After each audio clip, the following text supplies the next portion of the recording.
In a world, a global pandemic isolates millions in their homes. Doctors and nurses without the gear they need. An industry bands together to spread hope and help. Cosplayers assemble. Voiceover artists. Show creators. Talent agents. Casting directors. And producers. Join all of us this weekend. A free live streaming event for a great cause to get doctors and nurses the personal protection equipment they need.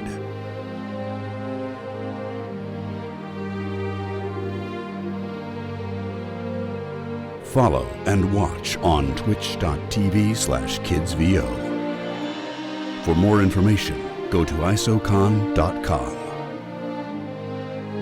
ISOCON. We'll see you at home.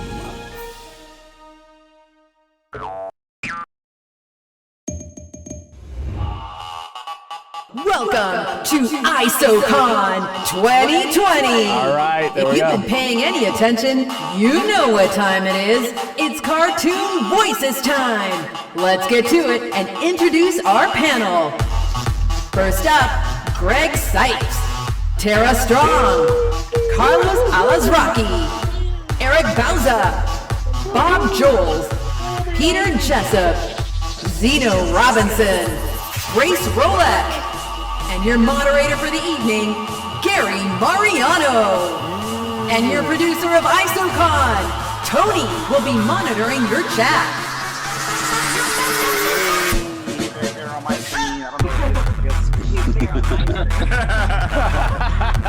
Don't forget introducing Wingman G. I totally should have gave him an introduction. The guru of the gurus. He's looking for his girlfriend Carol. Usually he'd be kissing her the whole time.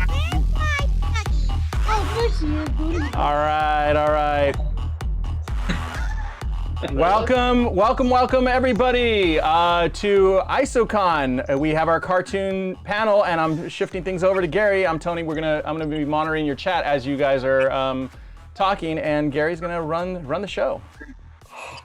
Okay. Hello, everybody. Thanks to our panelists. Thanks for everybody tuning in. Thank you for your benevolence, your charity, for this is going to a good cause. Thank you to this amazingly talented group, Wingman included, Wingman G. We're here to talk about a whole lot of goodies. But let's start with where we're at in the world anyway.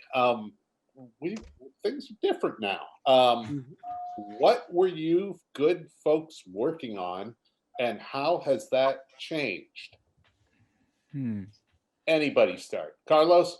I was working on mostly the Casagrandes for Nickelodeon, which is why I'm wearing the LAFC shirt, because I'm trying to coax Carlos Vela to do an episode. We're working on it. Actually, Lalo Alcaraz is reaching out to his people, because Will Ferrell is one of the owners, and I think if we can get those people on our show, it would be great. But Casagrandes on Nickelodeon, and a couple other things, Camp Coral as well, with Tom Kenny and Doug Lawrence and Bob Rocky and all the gang. And it has changed because I've not been able to do those episodes, but doing a few things from my modified booth, and I miss just interacting with people like most other people do. That's part of why we love voiceover, is just the creative people that we get to interact and bond with, and certainly cons and things like that we miss, but that's what I've been doing. Well, welcome to WB Studios Beach House Recording. I just signed my new licensing agreements to be able to record everything from home, so all of anything I'm doing now, comes from here, and I love being able to be at home recording, as much as I do also miss my cast, working with people that I get to work with, like you all. So, but being here at home, working from home, is what I get to do now. And I would say more than ever, animation is an industry that's booming and still in production like no other media. And we're really lucky to be a part of that kind of wave that's still, like a tsunami growing. It's really fun. And you're ready for it with all those boards. Yeah. Surfing and recording. And the dispensary next door. Anybody? Zeno? Yeah. Bob and I are part of a show called Big City Greens on Disney Channel, and as the mug, he's got the mug. So we were working on that actually the week when everything got shut down. We were working on a new episode like that Tuesday. So I finally got to record that episode like last week in my modified PVC fort booth that I have created. And so, yeah, I can still work. I'm still auditioning from home, but mainly Big City Greens and Craig of the Creek and Cartoon Network were the two things I was working on before the shutdown. Yeah, I've kind of had to put a fire under my butt to get a home studio set up because I've been doing some video game sessions that now I'm like, all right, now I have to find a way to do this at home. So that's a work in progress, but it's starting. How many of you have a home recording studio? I'm in it right now. Hey. Yeah. The closet is right there. I'm in my closet. I've been really lucky because a bunch of my gigs I've been able to do out of the house this week. And I have this awesome studio guy, George Whittam, who he came over and set me up long before COVID. I've been doing auditions here for years, but there's other technologies that I needed to learn. I needed to be able to sing to a click track, do ADR. So he takes over my screen and he teaches me stuff. And I had him with me on like Zoom calls doing recording sessions for the first sessions with Warner Brothers or DreamWorks, whoever I'm working with. And it's been like such a blessing. I feel so lucky that I already had the setup, because if you don't, you're kind of You gotta make one. Well, Yeah. it's a little more challenging, and I'm super happy that people are doing that. But I just feel so lucky that the hardware was already there, and that I was able to get George to hook me up with the other programs. I had to learn other programs, which was challenging, but also it's like a reason to get up and like put on a bit of a face. I mean, I'm still in my pajamas every day. Is that George Peters? George Whittam. Oh, George Whittam. Okay. Yeah. He's I the wanted to best. give a shout out to two engineers, Jeremy Olson, who works Family Guy and American Dad, and Paul McGrath and Grace. Both these guys helped me with just a simple Apogee mic that plugs into the back of my iPhone with that hookup, or an MV88 Shure mic. But the Apogee mic, I have a whisper booth, which is almost like a closet. With that and some pillows, I'm able to get by. It's a pretty good sound. It's not as great as some of the home booths, maybe like Terra, but if you guys need information, let me know. This guy Jeremy was fantastic and helped me at least get to that point with my very minimal setup. So there are things you can do. Mm-hmm. I might shoot For you a anybody out DM there about that's a that. voiceover, if we don't have the home studios that are, Tom Kenny actually sent a text that he said basically he and Jill, his wife, were Amish when it came to technology. But there's a lot of engineers and help out there like Tara's person that can get you with whatever you have. They can get you to a better sound. And so Yeah. out there, it's possible. Mr. Bauza, Mr. Jessop, how are you guys dealing with it? Pretty good. I mean, I still have the same microphone that I've been using since 2007 from Guitar Center. Oh my God. And much like Tara, Steam powered. walk-in closet. Yeah, it's been working pretty well. Zero complaints. Most sessions where we are with an ensemble cast, like on Muppet Babies, it's all on Zoom. Like we're all still recording together. What? That's crazy. That's awesome. Yeah. That's cool. Like That's really Kermit, cool. Fozzie, Summer, Piggy, Animal, we're all like still working with each other, Wow. running full scenes. We actually and that's have the full 9 to 1. we actually have Ben Diskin coming in on Sunday also, who I believe is Gonzo. Is he Gonzo? Yep. Mhm. Ben Diskin, yep. Emmy Yeah. Award winner, Ben Diskin. Emmy. Oh, what? Nice. Baby. Wait. You had to put that in front of it. Wow. Absolutely. I did not know that. But yeah, it's pretty amazing what we've been able to do, and yeah, thank God for the talented engineers that take files from all different kinds of walks of life and make it sound like we were there in Burbank. But yeah. Anybody else having a group record working out that way, or are you guys all suffering and working through your chemistry? On camera wise, we did a Reno 911. We did a couple of morning briefings, and we're able to submit those as promo. I'll plug that at the end of the show, but we did that for an on-camera job. So yeah. What is the degree of difficulty for you guys otherwise? What's making the hardest transition? For me, I have to dump my files 30 minutes at a time. I'm sorry, 30 minutes at a time. Sorry, Bob. I'll shut up. But I'll do a record. That's a couple hours. But every 30 minutes, I've got to download it to my Google Drive, make sure it's there, and then I can delete that off my VoiceOver Pro to make sure I have enough space. And that's hard because you have to keep interrupting the session. So that's it. Bob said lawnmowers. Is that right, Bob? Lawnmowers and leaf blowers, yes. And the occasional jet from Burbank Airport. I moved to Koreatown last year, and so there's a lot of noise going around. So I've been having to work on my soundproofing. But you know. By the way, I did just order an infrared sauna that's going to also double as a booth, so you can get your sweat on. And record. Oh, future. That mic is that is genius. That's a hot mic. Yeah, Is that a one-person booth or a two-person booth? Your donations for ISOCON will provide personal protection equipment for our frontline first responders. A $5 or more donation helps send a protective shield and glasses directly to the people saving your grandmother's life. Don't be a cheap ass. Donate now. Sorry about that, guys. A little quarantine. You left off. We were talking about my sauna/recording booth. Yes. I'm gonna get away from that. I was Remember, gonna there's say, children. There's children. I was gonna ask, like, is it still coronavirus over there? Because you living in the future, bro. Yeah, there's very none of that here, bro. Joy, fresh air, sunshine, healthy food, healthy, happy holidays. None of that stuff can touch you. But yeah, man, the infrared sauna and recording cartoons together is like a dream come true. so literally you can record wearing nothing. You don't need a sauna to do that. Right. Oh, okay. Sarah, in the valley in my whisper when booth, you're there's no recording that day, let me know. That's gonna cost you. Those recordings are like. This is a different kind of camera. That's at least triple scale, you know. That's at least triple scale. It's, and worth it. Okay. So triple X scale. Back to the questions. Okay. Has anybody picked up a new project while we were on quarantine at the moment? Yes. Oh, anyone? Go ahead, I Zeno. definitely have, where the writers and the directors were zooming in from New York City.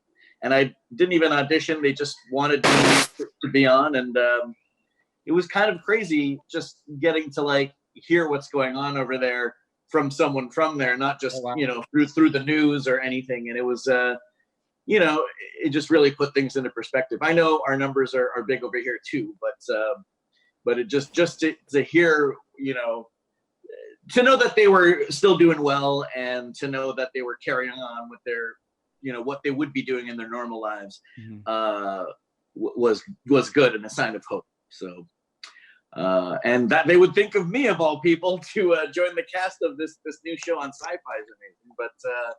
But yeah, it was just one of those weird things. Bob, are you still in the San Fernando Valley Symphony? No. Oh, okay. Damn. I played with them for years. Okay, personal question. I do still play my tuba. I'm sure the business is very happy about that. Just to share a little bit about what I was feeling as far as what your question, the question you asked was that I find these times really inspiring to create new stuff, to be inspired by what's going on, to be able to make new art that will carry a more potent message of making a difference in the world, but using comedy and cartoons, etc., to do that. So, you know, it hasn't stopped us. I know that, and especially when you want to make your own stuff, now's the time to do it. Yeah. I learned how to blow dry my own hair. Nice. Life skills. Not Bravo, Tara. Not something I have to worry about. Ew. I had a Yeah, Bob and I don't worry about that. Peter and I, Bob and I, Yeah, we I really don't don't need to. think about that much. I had a callback. I did a Turtle wax. I auditioned for a game, and then I did the callback in my closet, and then they eventually wanted me for it. So I guess I'm gonna record it in this booth now. So that's like the first thing I've booked. Like not having met them, right? Like you didn't. Meet yeah, these no, people. they're in England. So like they Skyped over, and now like everybody's using like Source Connect or Zoom. I think I did a session last week. It was like dubbing, which is way harder, like ADR, because I've been doing like ADR from my computer. So like we'll have picture on Skype, and then they'll roll the beat track, and I have to try to match flap to my laptop, and there's always like a latency. So it's like on the engineers to like fix it on their end, because I direct send it through Source Connect. But through TeamViewer, he was able to like take control of my computer and make sure all the settings were correct. Engineers are amazing, so they're most of it. We have a couple questions from some of our viewers. What was your favorite convention? Since all the conventions are gone, what was your favorite convention? San Diego for me, for sure. Yeah. Boy, my latest. Me and Tara often travel to these conventions together, so I think we have a lot of fun at all these. All of us, Carlos. I mean, that was fun. Everyone, they kind of all blend together in a really good way. It's like we're this carnival, this circus, circus act of, carnival. Toronto was great because Tara and Greg took us to a really cool veggie place, a vegan place, and just the people there were awesome. And I had a blast meeting all the good Toronto folks and seeing where Eric Bauza used to work. And Eric treated us to dinner one night because, he's working on every show, so he should. It was fun. It was fun to be there. And Detroit, I was there with Richard Horowitz and a couple other people. We went and walked around and found a place called the Detroit Club, and we gathered everybody there. Cameron came with us. Veronica Taylor, a bunch of people, and this guy was singing the Beatles. And Detroit last year was a really, really cool, fun convention for me, for sure, as well as Toronto. I love Toronto too because it's my hometown. So like all my people come to see me. I love Comic-Con Bauza because it's like the biggest and we get to see all of our friends. But Cipes is right. Like we've had so much fun traveling Puerto Rico. I did Dubai last year, which was amazing, and probably my favorite was Ireland because on my days off, like I took my kids to some really cool castles, and if you can make a trip out of it and see part of the world while connecting with fans. I just did London. It was amazing. Like people were like clutching PowerPuff toys that they've had for like 20 years going, I thought I'd never get to meet you. Like, it was really sweet. I like to travel for sure too. I love going to the I like going to the obscure little cons too, where somebody gets to meet you and they would never really have a chance other than you coming to their weird little town in North Carolina or something, or in the South, like Lubbock, Texas. There's I think small cons are some of my favorites too. Definitely ISOCon. I've been a big fan of this one. Huge fan of ISOCon. Been waiting. We didn't have a little feature here, but I think it's so far been the latest and greatest. Sounds like a back relief medicine. You Is need that what it is? ISOCon. Yeah, you guys need Shaquille O'Neal to advertise for you guys. ISOCon. Come to ISOCon. You got to As a moderator and a publicist, it's always fun for me to be at a con with Tara, for you never know what she's going to show up on stage wearing. Oh, cosplay. I was surprised she wasn't in the cosplay contest. Yes. Or speaking of that, what's fun was a couple of years ago we did, I think it was, I can't remember if it was Batman and whatever it was, you were there at San Diego, and the next day you dressed as Raven and walked around, and people didn't even realize it was you. Nice. Some people. I mean, that is so much fun. The first time I cosplayed was in San Diego, and I did Harley, I think was the first one. And, you know, normally when I go from the hotel to the con, I get stopped a lot because, you know, that's where all of our people are and it's really nice. But as Harley, I just got stopped here and there because it was a good costume. And this one guy's like, oh my God, can I take your picture? Harley's my favorite. And you're like my 12th one today. And so I posed and I was like, okay, but am I your favorite? And he's like this, he's like, I don't know. I've seen a lot of good ones. And I was like, I couldn't wait for him to go home and like make his screen bigger. And then there was this other family, and it was just like randomly that the family was all dressed as me. Like the dad was Ben 10, the daughter was Raven, the mom was Harley, the little kid was the pony. Like everybody happened to be a Tower character.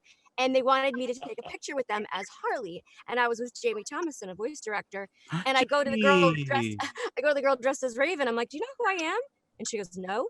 And I go, Azeroth, Metreon, Zinthos. And she goes, well, I know who I am. And I was like, Hooray for yourself. and then finally Jamie's like, you know, she voices all of you, right? And they're like, ah! Yeah. So funny. That happens a lot with we had Rob Paulson by the Batmobiles one year at Comic-Con, and a guy dressed as the Tick and a guy dressed as Arthur showed up, and we had Rob pose with them, and they were like, they just thought he was a fan.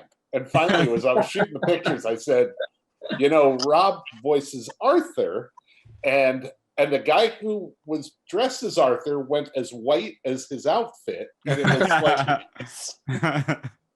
I was at the first con I got invited to was last year at Grand Rapids, Michigan, and I play Remy in Big City Greens. So I had a fan walk up to me and they go, "Oh my God, thank you so much! Like you are my childhood.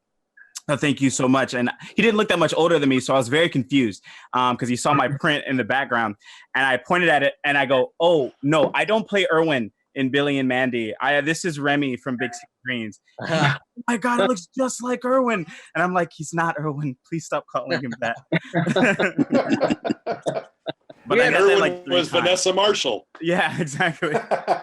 We had fun in Toronto because Tara was right next to me. And so anytime a Fairly Odd Parents fan would come up, I'd just go, well, that's Timmy Turner over there. And they'd go, no way, because they knew her mostly as Raven, and at least in those couple of days. But so that was fun. We would hop over to each other's booth and take mutual pictures. We would also like scream at each other a lot. I like Yes, Timmy Turner, I see you. The one thing I miss most about going to cons is letting all the people get kissed by Wingman G. He blessed us so many with all these cons.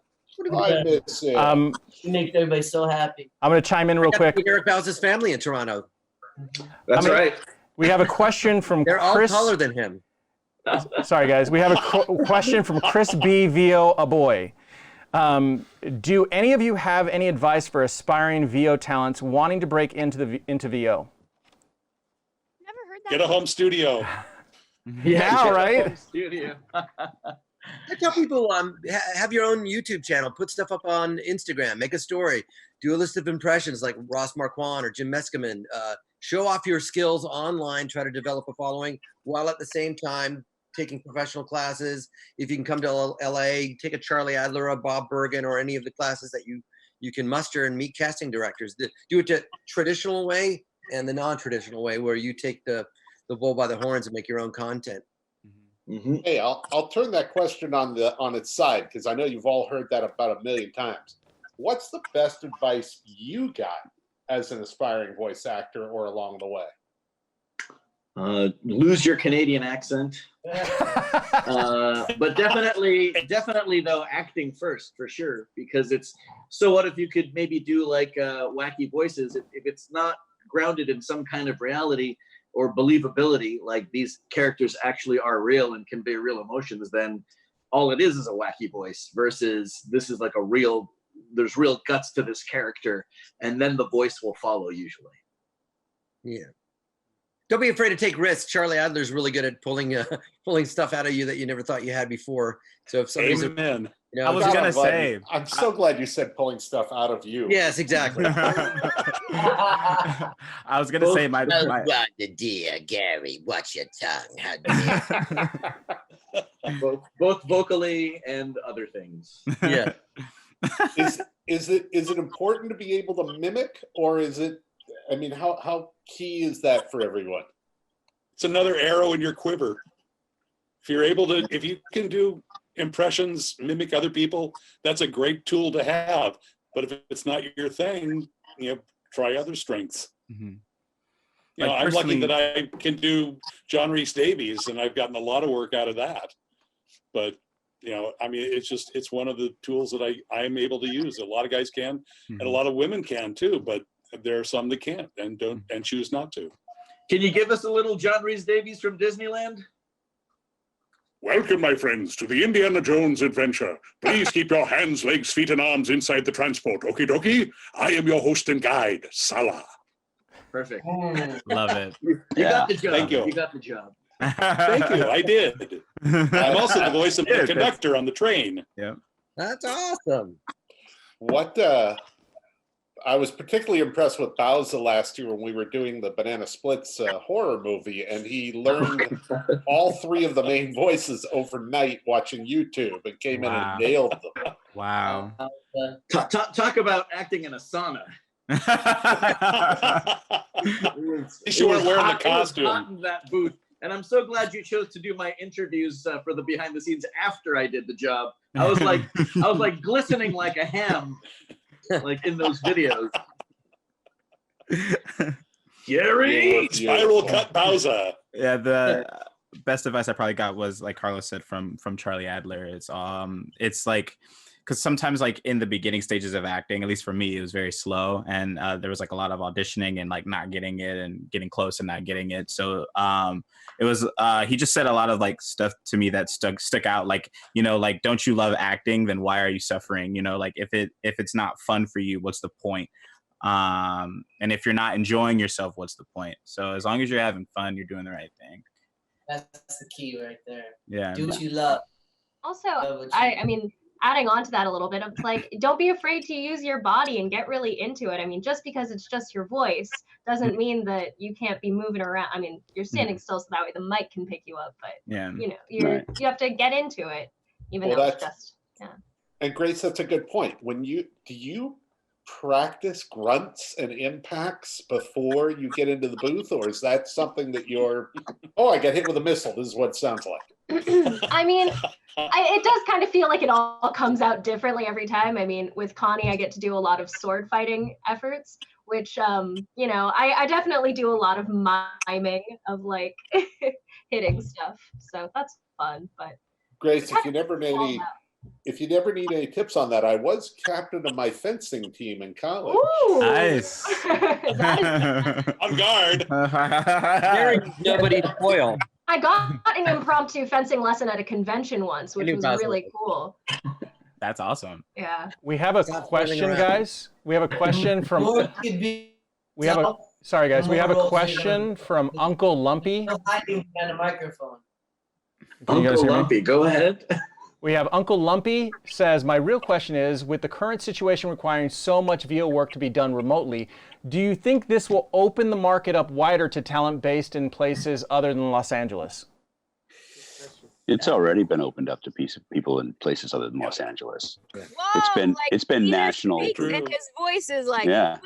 boom. Boom. Peter's Hey, butter. man, that's a Here we go. point. Peter's just been waiting to bang that home. Shut up from now on, except for Peter. Hold on. Peter set off my car alarm. Hold on. Yeah, sorry. It's been all over the country. I mean, there are people working out of Florida. There are people working out of North Carolina, Georgia, Chicago. Didn't Tom Kane move to Tom moved to Kansas. Right. Yeah. And he was Back home to Kansas. Years ago. Yeah. But he's moved back here now. Yeah. So super feisty. Yeah, he's moved back. Because he wasn't getting any animation. Oh, wow. Yeah, because they want you to come into the studio. Super feisty fox. But obviously, yeah, we've also done auditions remotely when we're on the road. You're at cons, you bring your portable mic set up, you go into a closet or a hotel and avoid housekeeping. Okay, go. But you do stuff like that on the road as well. You book jobs, or you do a job, or you certainly audition on the road, or go to your car with your little small mic and throw in an audition. So it's always been sort of portable, but now more than ever, people are working actual jobs live with the Zoom, like Bauza and Zeno. I think like now the big difference is from your remote setup, you have to really up your game. You have to be ready to go. It has to be air quality from your studio. I know a lot of the studios are worried that the sound is going to be different because we're all in different spaces. So even though it's a group record, there's going to be like slightly different sounds. So, my advice is if it's, something you really want to do and you're in another part of the world, you still need to be conscientious on getting like the best equipment you can and making sure the sound's really great. And I also have to say, because I really hate these organizations that charge people to audition. It's like the most bogus business ever. And none of us got here because we paid to audition. And it breaks my heart because the truth is getting into voice acting is acting. It's a leg of acting. It's like asking a tap dancer if you do ballet and you either got it or you don't. So to, charge hopefuls in Missouri $10,000 for a reel and then every audition is $1,000 to me, like it infuriates me because so much of it is time. You need to have the most talented person in the world and never get a shot. So just be wary of people that are trying to take advantage, especially during this time. I agree with that. All right. I have another question, Gare, from the panel. Okay. From Super Feisty Fox has a question for Carlos. Wait, I dated her. How do you think Rocco's handling the coronavirus issue? Well, there's lots of things to do at home. You can take your curtains and paint triangles on them and make dresses and skirts and shirts. You can go upstairs and then you can go downstairs. You can play with your dog Spunky if he's not making sweet, sweet love to Mops. And you can say hello to Heifer and Filbert through the window. That's how he handles it. What?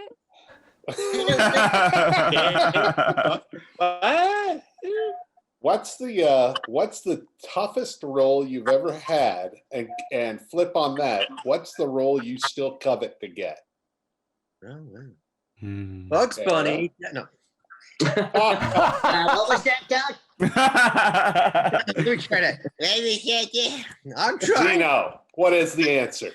The toughest role I've played so far has been I did a role for this animated show, and the producers were from France, and they wanted me to play a kid, but it's nothing like my audition. So it was just tough because every take was either too young or too old, and then if I got really young, they would be like, he's too squeaky now.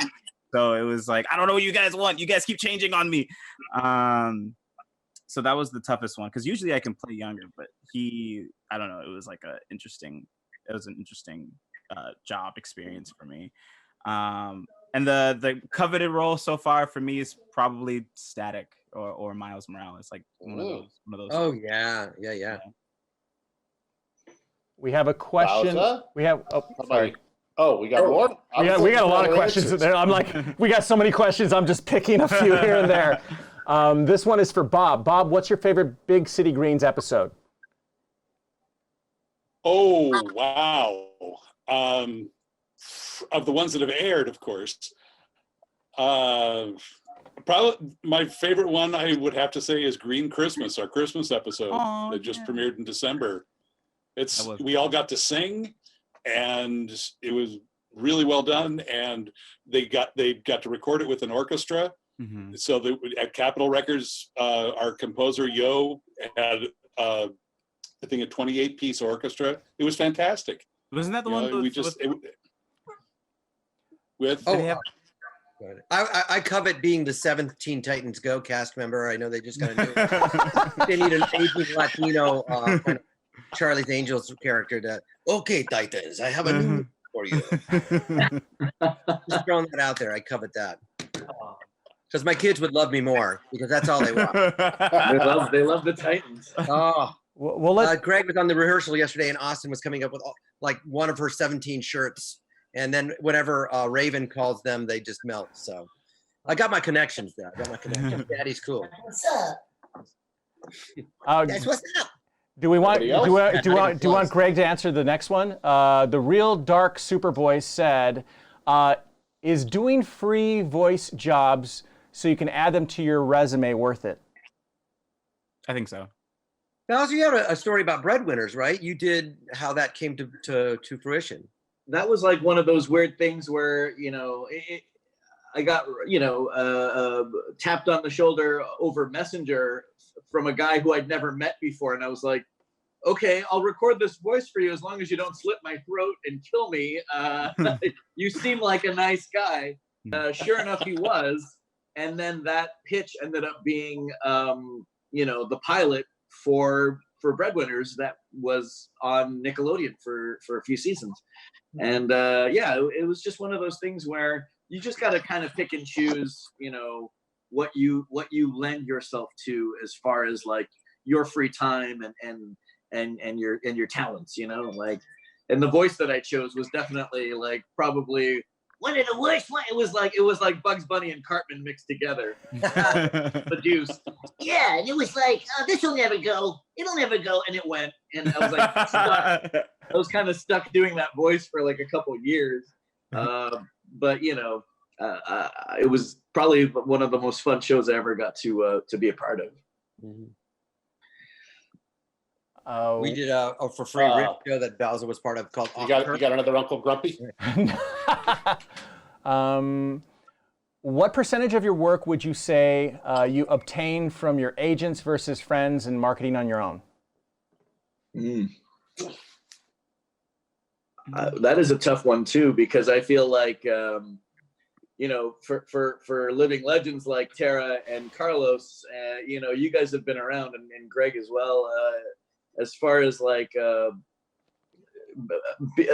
building that resume that people are so aware of, I feel like, do you guys get like, oh, he was in that or she was in that, so we should get him on this show, like without auditioning? Or well, I think the part of the question that was interesting is like if you get your own work or if your agent gets you work. And I typically won't do something unless it comes through my agency, because that's how we're protected through our union, through SAG. Certainly jobs are offered to me because of my extensive resume. Thanks, Bauza. I'm pretty sure you're in our yard already, so not to play yourself. But it still has to go through our agency. We can't just do like a random, hey, will you do this voiceover for me for YouTube? Because then you're completely unprotected. And one of the reasons we pay our dues into SAG is so that we're protected, so someone can't just make something, run away with it, make $1 billion off it, and blah blah blah.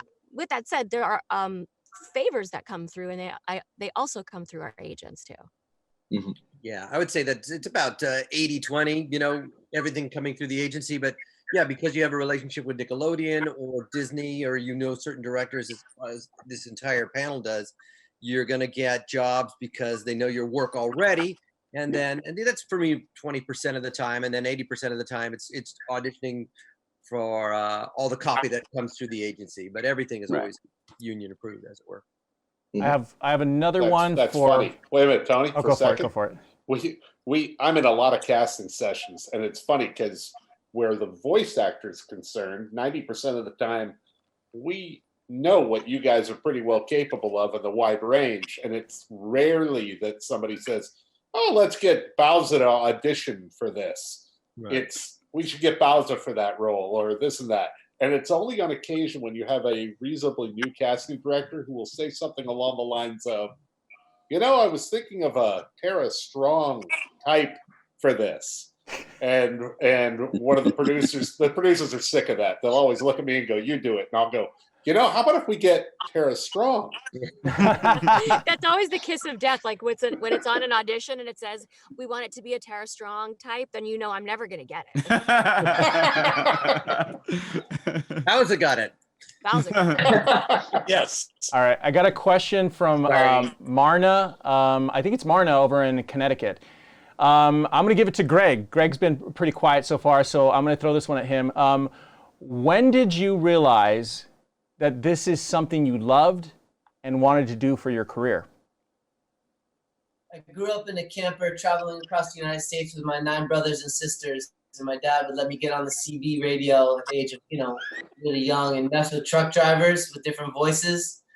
And I was lucky enough to also grow up in Disney World. My dad would show up at Disney World in the camper with the 9 brothers and sisters and let us be free, just let us go in the Magic Kingdom and Epcot, etc. But I fell in love with the cartoon characters, the Disney characters, Mickey, Donald, etc. And I just always loved cartoons. But it really kind of all came together though when I was being basically a prank caller on the CB as a little boy. And eventually that kind of grew into prank calling from home, not on the CB. And then eventually, I think my dad goes, man, one day you're going to do cartoons. And I moved to California, and the rest is his story. I mean, I've heard stories. I've heard stories from Melissa Berger when you first started that she said that you actually would get the keys from her for the small studio next to her office, and you would stay there all night just recording yourself. I would. I knew basic recording equipment knowledge that allowed me to stay at the booths at CESD. At the time, they were my agents, and they were really kind to let me work on like a McDonald's audition for like 6 hours until I was ready to submit a McDonald's audition, which I never got it. But then my first actual outside audition was for Teen Titans. Yeah, I was at his first job, and let me say, he was pretty green. And he showed up with his 9 brothers and sisters. I'll voice Andrea Romano. She fought for me to get the gig. And on Mama Andrea, I know she's like a mother in art to all of us. I'm sure she actually, that's funny because Greg was at my first voiceover session, and I'm sure I was pretty green, which was also with Andrea Romano on Benson and Alien Force. That was his first voiceover job, I think, or series, El Tigre. I mean, probably did a few things before that. But. Oh, I think so, yeah. At least here in America. But yeah, who else here worked with Andrea Romano? What can we talk about? Raise your hands if you worked with Andrea. Amazing. Yeah. I did. No, she's the best. Nice. She lives right around the corner from me. Hey guys, this is going really terrific. We still got plenty of time, but I do want to take a quick body break? No, not a quick break, but I do want to actually throw out the cause of why we're doing all of this. Yeah, why are we doing this? Why are we doing this? The whole reason we're doing this is because when this whole thing started, we were hearing nonstop, there's a cuckoo clock, we heard about nurses and doctors who did not have the personal protection equipment that they needed. And it's so important that we step in and help. And as doing this as a free event, we're asking for people to donate. And I do want to thank a few people who have already donated. We've already raised, I think it was like $500 already this morning on the first panel. Great. So it's just kind of snowballing. So we're reaching out. I'm gonna throw in a quick commercial donate button. So I'm gonna roll this out. Your donations for ISOCON will provide personal protection equipment for our frontline first responders. A $5 or more donation helps send a protective shield and glasses directly to the people saving your grandmother's life. Don't be a cheap ass. Donate now. Wow, that was the first cussing we've had on the show. Yeah. And it was already Live. All right. I'll show you guys the equipment. I'll show you really quick. So for every $5 that we raise doing this whole event, doctors and nurses get directly or either to big hospitals. I think 75% of them go to the big hospitals at Cyanide in New York and in Seattle and Cedars-Sinai out here, but also they're sending them out to individual nurses and doctors who are reaching out to Bluestone Sun Shields, and they were sending them these protective eye gear and actually these protective visors. Nice. Yes. So they were sending these out, and this was all done by Bluestone Sun Shields to kind of help get them the materials that they need. Excellent. So anyway, thank you guys for doing this, and I'm gonna let you guys roll on. Thanks for asking. So that was it. There you go. So donate. Go out there, help out. We've got a lot of donations rolling in, so it's been pretty fantastic. Thank you guys for donating as well. Yes. Yes, thank you. Thank you. Thank you. All right. So more questions, huh? Matthew D on Twitter wanted to know, Tara, which character you get the most expressive when performing? And Tara froze. That's how expressive. Yes. Did you? Could I you think hear- your computer dropped out or something. Are you still there? Tara, could you hear the question? Tara, Someone you playing a there? video game next door? Who's on your Wi-Fi? Okay, Carlos, same question. Oh, definitely Mr. Crocker. But do it in Tara's voice. Whatever. It was Mr. Crocker for sure. Yeah, that definitely is the most physicalized character I've ever been. I think Tara's Mr. back. Crocker. Tara, you're back? I can't answer for Tara, but I've worked with her on Unikitty, and that character that she plays, Unikitty, the title character, is like one of the most expressive I've ever heard Tara in the booth, where she goes from being super gentle and sweet and cute to like super kitty rage. If Tara's still there, can Tara hear us? Can you hear me? Now we can. Yeah. There you are. Yeah. My Wi-Fi's been so shoddy lately. Oh. I appreciate that, Bauza. Like, wow, Unikitty's like all over the place. Mhm. You know, I have a lot of crazy characters for sure. Unikitty and Harley and Twilight can get pretty expressive. But nothing's as crazy as Bubbles, who's just as tough as Blossom and Buttercup. She's hardcore. Hardcore. It's like my favorite episode. Oh my god. I feel like a fan. I am a fan. Why am I even playing?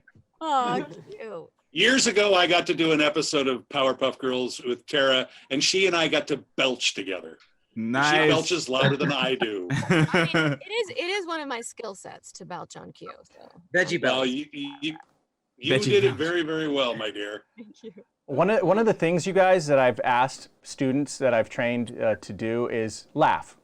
I think it's one of the more challenging things to do. So I want to throw that out to you guys. I want to throw that out to you guys, each and every one of you, to do a laugh. Laugh challenge. A laugh challenge. A laugh How challenge? about that? Can we do a laugh challenge?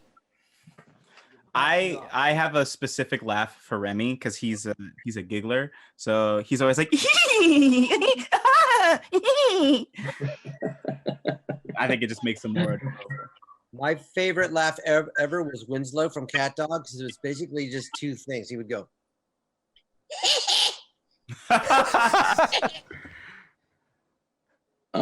Usually at the end of some Looney Tunes cartoons we're producing now, Bugs Bunny still says, "Ain't I a stinker?"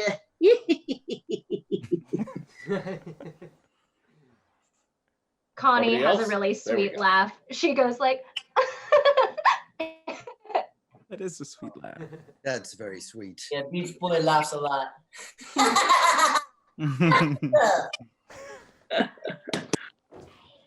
Yeah, I don't think I've ever played a character that's laughed. I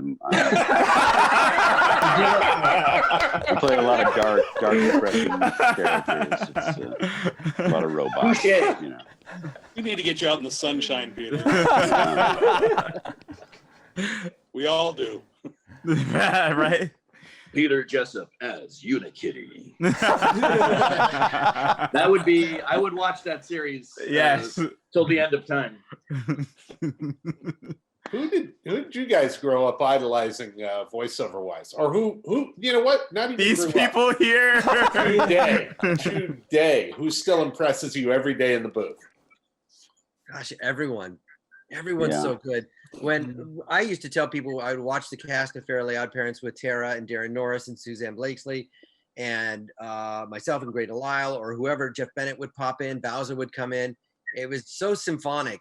But that cast in particular, and with the way Butch would direct us and belittle us and be the tough love director, those were some of the most fun sessions to watch the cast go off.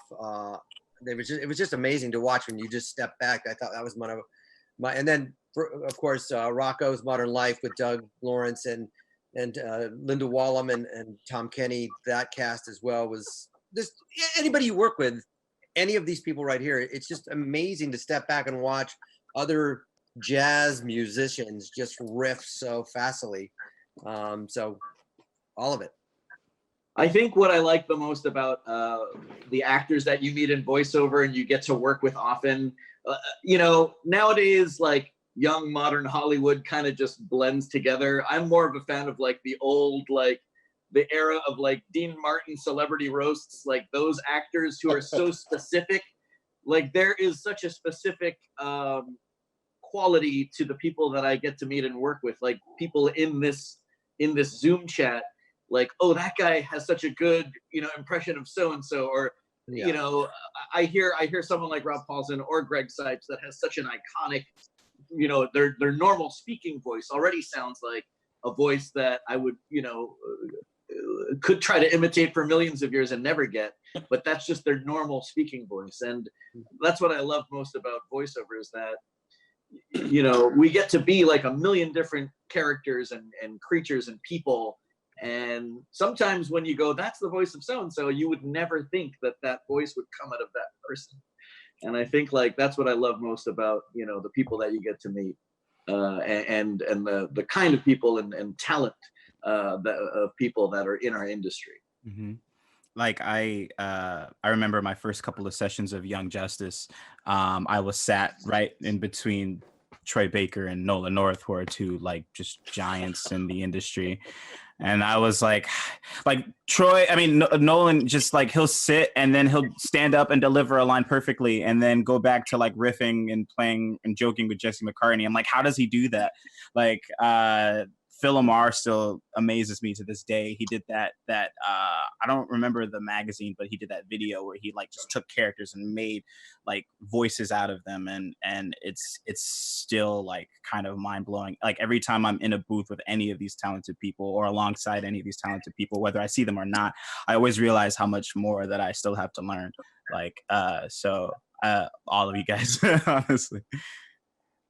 I grew up with little LP records or 45s of listening to Edgar Bergen, Charlie McCarthy, and Mortimer Snerd. I used to sit there and just listen to those records and play them over and over again. And then when I met all you guys when I was working at Disney, I was just like spectacular seeing what you guys could do. You worked at Disney? What? I think everybody on this panel has. Some of us had offices above each other and below each other. By the way, today was a very cool Disney TV day for me. My DuckTales episode started today where they basically drew me as a duck. And I nice. Duck Cipes. Yeah. Greg, they tell me Super Robot Hyperspace Monkey Force Go is coming to Disney Plus any day now. Yes, wow. Super Robot Monkey Force Go! Super Robot Monkey Force, Super Robot Hyper Monkey Force Go. What is that? What was it? Hyper Force. I remember that. Hyper Force Go. I remember when we were running auditions for that. We were making that while Cipes was getting his brains beat out on Deadwood. Was Kristen Bell got shot in the face on Deadwood right during scariest episode ever. What do you got, Tony? I got a lot of stuff coming in. Grace Mortimer Grumpy Face asks, great. I got a question for Grace.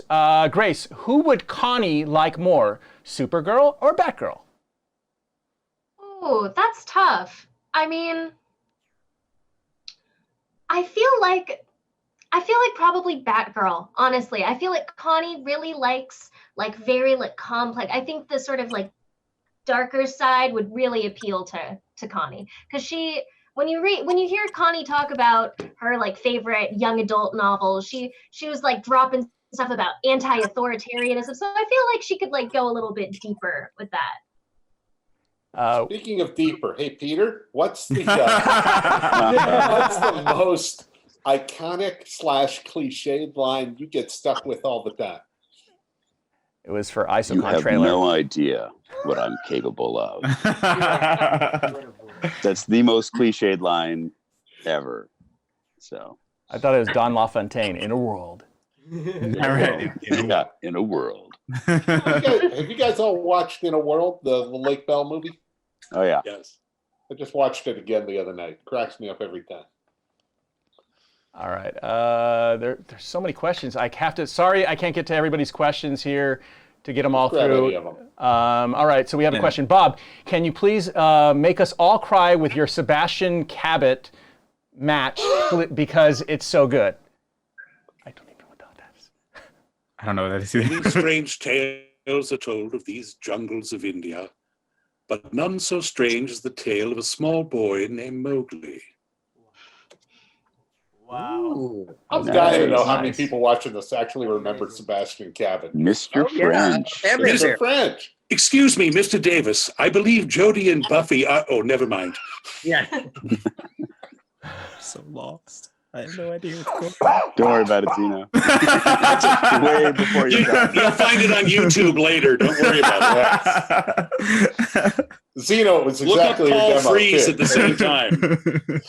Oh, God. Look up Paul Freeze at the same time. Paul Freeze. Okay. I want to hear somebody. Frees. I want to hear somebody do the Haunted Mansion. Your ghost. I could do the monster laugh floor. Actually, maybe we could have Beast Boy do the Haunted Mansion. We're gonna fill these laugh tanks. I love that. In my one eye. One-eyed Billy Crystal. Yeah, there's basically him doing Sammy Davis Jr. Good night, folks. There's a question from Jessica. Candles flicker and the air is deathly still. That is the time when ghosts are present. Yeah. Happy haunts. Corey Burton does it much better than I do. Yeah. That's pretty good. Yeah. Voice doesn't get that low. Well, that's Orson Welles, isn't it? Though? Yeah. No, Yeah. Paul Freeze. That's Was it Paul Freeze? Yeah. Yeah. Now, there's a great story that that has been known. Paul took his son Fred to a screening of something, and he didn't have the best relationship with Wells. Anyway, they got to the screening at like the Directors Guild, and they had to sit close to the front, and so because they were late, so they sat down, and the movie starts. Everybody's quiet, industry audience, and the film starts, and right at the top there's a narration by Orson Welles, and Paul at almost the top of his voice goes, "Well, Orson got a job." and his son Fred just went under the seat. I'm watching the chat come in, guys, and it's like really active right now. We have one for Carlos. They want you to do a Billy Crystal impersonation. I didn't know you did. Where were you 10 seconds ago? That's fine. Yeah, he did. He did a great. Everybody I know. It's like they wrote it up there. I'm like, okay. They're applauding you for it. We have the actual guy. Somali Rose wants to know from Tara, what's your favorite character you've played? Oh boy. Favorite character I ever played was Melody from The Little Mermaid 2 because I was a gigantic Little Mermaid fan. So to get to play Jodie Benson's daughter and sing in the studio with her, like I totally fangirled out, and I could have died the next day. And they like drew my face on the mermaid, and it was really, really sweet. Hey, wait a minute. That was Tara Cherndorf, not Shara Strong that did that. That's right. But that was really, really fun. That was awesome. And of course, doing Batgirl alongside, those hacks, Mark Hamill and Kevin Conroy. Who were they? That was a joke. I've had so much fun. I mean, we had so much fun doing Fairly Odd Parents, Carlos, and Titans. We're so blessed still together after like 20 years, and PowerPuff. They're all like so great. But if I had to pick one, it would be The Mermaid. Guilty pleasure during quarantine. Tiger King. I'm not guilty about that one. I really enjoyed that. Holy cow! It's the best show ever made. I'm not super happy to admit that I have watched a lot of Real Housewives of Beverly Hills. Friday Night Lights. My wife convinced me to go ahead and go back to Hulu and watch Friday Night Lights, and I cried the other night. First season, episode 5. I really like it. Greg? Guilty pleasure. I hug a lot of people. Oh, no. We got to remember he's in the future, you guys. There's Yeah, no that's coronavirus. That's Greg. They might be imaginary people. Yeah. I've been playing a lot of video games. Yeah. All the games that I didn't have time to play, I've been playing. Please don't say Animal Crossing. Please don't say Animal Crossing. You know, look, you don't understand until you get your first million bells and you start rearranging your house. I skipped Animal Crossing, went straight back to my old Farmville farm. There you go. See, Farmville. That takes me back. Go back to playing Oregon Trail. The first Farmville. Doggy! Oh my God, that's is cool. that KK Slider on there? That's cool, Greg. I don't think so. I like it, Cipes. I like it. Bob, guilty pleasure? Guilty pleasure. Wow. Guilty about anything. I've been doing a lot of baking that I usually don't get to do. I've been making a lot of bread. Are you making cupcakes again?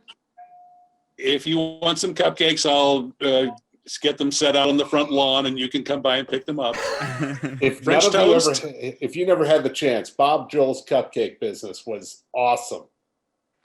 Oh, well, yeah, the I heard about cupcakes. That was a while ago. Yeah. Were they medicinal? No, they were not. Oh. Did I ever get one? I'm wondering. Did you make some for BCG peeps? Or did you make brownies? I've made brownies. Brownies. Okay, so I've had something. I've had some of your baking. I may have had 8 or 9 at any given farmer holiday Halloween party. Halloween party, yeah. It was we drinking or cupcakes, one of the two. We have a question. Or drinking with cupcakes. We have a question for Tara. How does it feel to step in from June Foray's footsteps as the voice of Rocky? That was so much fun. You know, initially I wasn't cast. There was, they didn't want it to sound exactly like Rocky. They wanted a little bit of a different spin on it. And then the show went through a bunch of iterations and recasting. And then I did like I got a call back and I was doing what they call like oh my God, help my brain. You know, those sessions where, chemistry session with me and Brad Norman, who voices Moose, who's brilliant.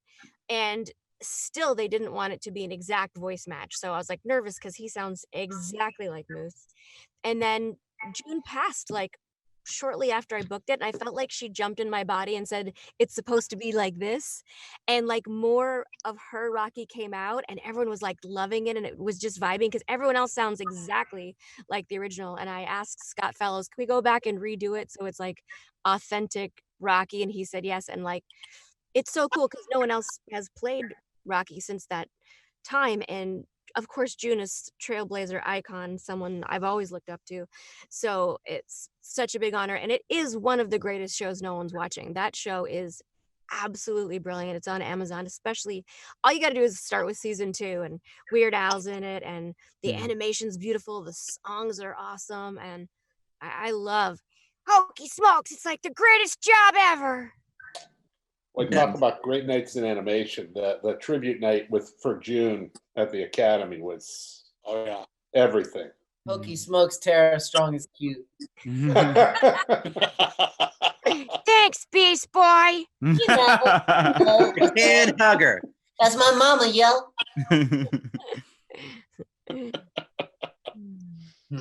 I'm a hugger. I'm gonna give you a big hug. Grace, you started so young, even younger than I think Tara started, which is amazing. I was 13. I think she was younger than me. I think I booked my first voiceover job when I was 5 or 6. Whoa. Yeah. And I knew her then, by the way. Yeah. Her papa owns the local awesome UPS store that I was just at yesterday, and they were doing awesome Right, Grace. I met you when I was over at the apartments on Screenland Drive. Oh my gosh. I just saw your dad like about a week ago at the store. Oh my gosh. Well, I'll have to say hi to him for you guys. It's a small world. You probably saw him more recently than I did because we're not quarantined together. Yeah. I remember now. Yes. Yeah, that's little old me. I remember now. Yeah. Never met. All grown up. we have a question, guys, from Super X 2500.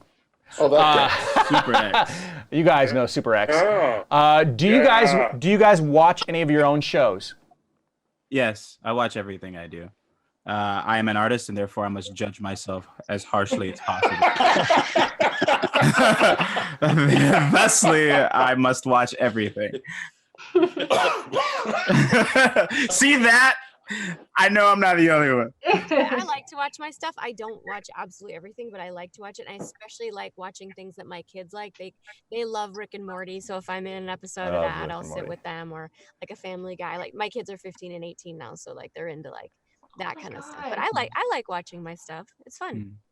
Are any of you guys in Solar Opposites? Is anybody in Solar Opposites? Has anybody done anything? I did like a handful of episodes of Solar Opposites. Yeah, I'm looking forward to that. That's the same creators, right? Justin through the Channel 101 universe with like Rob Schraub and Dan Harmon. So, like seeing someone like Justin, knowing exactly how he was, like, you know, years and years and years ago, seeing his star just rise and blow up has been amazing. And you know, couldn't be more proud of him. That's what's up. Does anybody, Greg, do you watch any of your own stuff? Any of your episodes? Any of your cartoons? Yeah, I love to catch them on flights, or you know, like that's cool. That's when I catch up on most stuff that I'm on. Yeah, when you're on the airplane and you see, I remember seeing the Teen Titans go to the movies. You know. Oh, I saw that in theaters. I went by myself. I didn't know who I was gonna bring. But I went to the movies for that. It was fun. That was a great movie. Yeah. I've seen it like It is a great movie. Oh yeah. We have another interesting question, which is, do you guys, any of you guys have any weird questions in the booth? I mean, weird moments in the booth. Weird moments? Have you guys ever had a weird moment in the booth? Anytime Grey Delisle comes on to me in the booth, it's a little strange. You know, we're just friends, but she keeps insisting. Friends. Okay, I have a good story. I was in the studio once, and there was a little girl. She looked about between 8 and 10, and she didn't know that you could leave the studio if you have to go to the bathroom.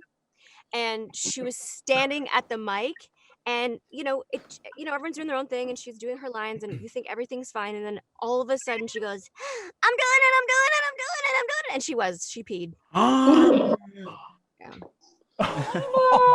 Grace said not to tell that story. How could you? You just blew her up. She's 5 though, Tara. She was 5. To be on Big City Greens, I went through a series of like maybe 3 or 4 callbacks where I was recording full episodes, like they were callbacks, but I still hadn't gotten the role yet. And it was like my first, like, it was the closest I got to a recurring animation role. So I wouldn't eat. Like I wouldn't eat before sessions because I just wanted to be focused on the work. And but my stomach would rumble and ruin takes. And Chris and Shane, the directors, were like, "Are you okay? Like do you need to eat? Like do you want to go grab something?" I was like, "Oh yeah, sure, I'll go grab something." And it got to a point where they were thinking that like that I was poor, or like that my mom wasn't feeding me, or like something. But they were like, "Is everything okay at home? Like, are you?" And I was like, "No, I'm just not eating because I'm so focused on." Yeah. I think the food stamps didn't come in. During Fairly Odd Parents, I used to read the wrong words as Mr. Crocker, and that's when I decided I needed these. Oh. Look, Mom, I'm putting on my own magic. That's makeup, Carlos. Where did you get magic out of makeup? No, let her know. Leave me alone. I actually had a young girl, actually, when I was coaching her, she got really quiet and she didn't say anything, and she just stood there, and I was like, "Are you okay?" And she actually had a moment in she went to the bathroom in the booth. I felt so bad. I was like, I think she was so shy that she didn't want to speak up and say I have to use the restroom. You got to go. You got to go. You got to go. I had a kid throw up in a session once too. Oh, geez. Oh. Yeah. I feel like there should be like a section in like kids VO classes that actually teaches them like it's okay, you can ask to go to the bathroom, you can ask to get a snack or something, like get the water. I saw Carlos do an impression of a silverback monkey. Yes, that's right, Bob. That Tom Wilson commanded me to do my silverback in the floor of Nickelodeon. But I think the bathroom should apply to people that are 57 or Bob and my age too. We should ask. That bladder's getting. I gotta go. You gotta get rid of that. Sorry. Get rid of that diaper in the session, Carlos. It's too noisy. I gotta go, mother. I do remember one time when I was a kid, not a bathroom story, but I remember one time this is one thing, I had to learn what fabrics it was okay to wear for sessions, because I remember one time as a kid, I was working on, I don't remember what it was, but I had this shirt that every time I moved my arms, it would just make this like crinkly noise. And I ended up having to do the session the entire time just standing like this. That's funny. I was not present for the Carol Channing, but I was present for Joey Pantoliano, Joey Pants, who was wearing a like satin sweatsuit. Every time he moved, Jamie Thomason would look at me and go, "Are you hearing a shushing sound?" And Joey ended up doing the rest of the session in nothing but boxer shorts. So we didn't film all of that. Yeah. Greg actually likes to do sessions pretty naked. Like we usually have to fight with Greg. Well, as long as he's got it. Sauna, we're okay. That's starting now. Look what you did. Getting hot in here, guys. Fire up. I can't censor Greg's camera, but I can. Oh yeah. Well, guys, we're gonna wrap up. Thank you guys so much for being a part of this. It's been wonderful, for you guys to share your moments and talk about your stories and for such a great cause. So reaching out to everybody out there, thank you for watching, and continue. We got a lot of stuff throughout the entire weekend. We got a lot of different panels throughout the weekend. So coming up in half an hour, you've got an animation panel with a whole bunch of talented producers. We got a lot of show creators. Tell Greg I said hi. Greg Wiseman. We'll tell Greg Wiseman I said hello and that I met him. Hey, you know what? Anything we should ask Greg about? You want to know? He's not gonna tell you. He barely tells me. I don't know what's going on. I've known Greg 30 years. I can get anything out of him. All right, so ask Greg, who's the Beast Boy's dog gonna be? Yes. Beast Boy's dog. Beast Boy's dog gonna be. Uh-huh. Well, all right, you got it. Thank you guys. I'm gonna take us out. Do Cyborg. Thank you guys. Thank you so much. You guys are part of the future. Love it. Thanks, everybody. All right, thank you guys. I'm Sylvia Villagran, your announcer. That's all the time we got for now. Check the schedule and join us for our next panel.